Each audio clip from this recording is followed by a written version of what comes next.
Hi, everyone. I am Mary Ann McKibben Dana. I am a pastor serving a church in Herndon, Virginia. I am a writer. My most recent book is Hope, a User's Manual.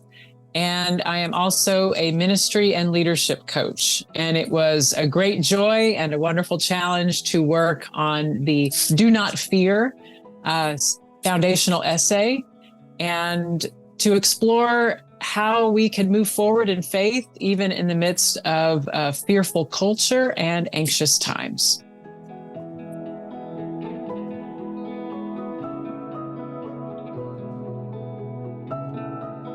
One of the most common themes in Scripture is the command, the invitation to not be afraid, which I always consider one of those easier said than done kind of instructions in the Bible. If it were just as easy to tell someone, hey, don't be afraid, then life would be a lot easier. But we know that fear can sometimes be overwhelming, and sometimes fear can be helpful. There are times when we should have our kind of anxiety raised because maybe we're in an unsafe situation and our bodies speak to us through our fear. It's a very natural human emotion.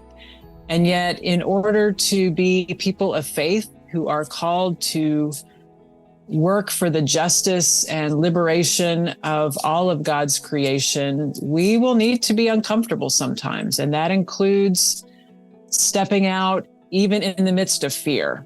And so part of our call to not be afraid means to think about our fear and to be deliberate about it, to examine it and see, is our fear serving us or is it getting in our way? And I think about those two acronyms that you may have heard for fear, F-E-A-R, and whether it is false evidence appearing real, whether our fear is something that is getting us anxious about something that actually isn't going to harm us, or the other version of fear, F-E-A-R, which is face everything and rise.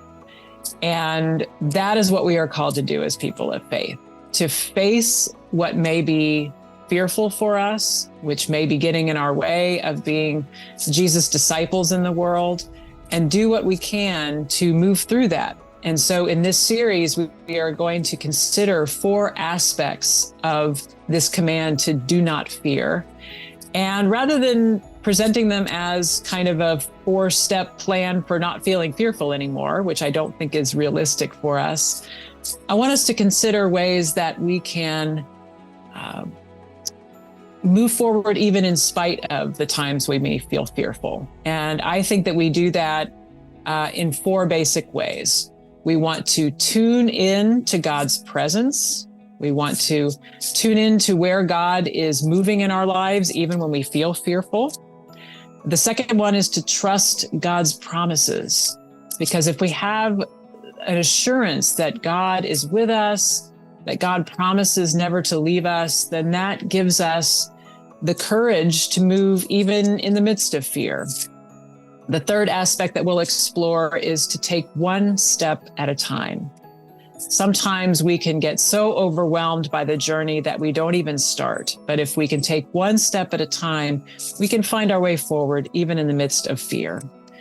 And finally, our 4th aspect of this practice is to persevere, to keep going, to move forward in faith and know that God is with us, to persevere even when it's hard.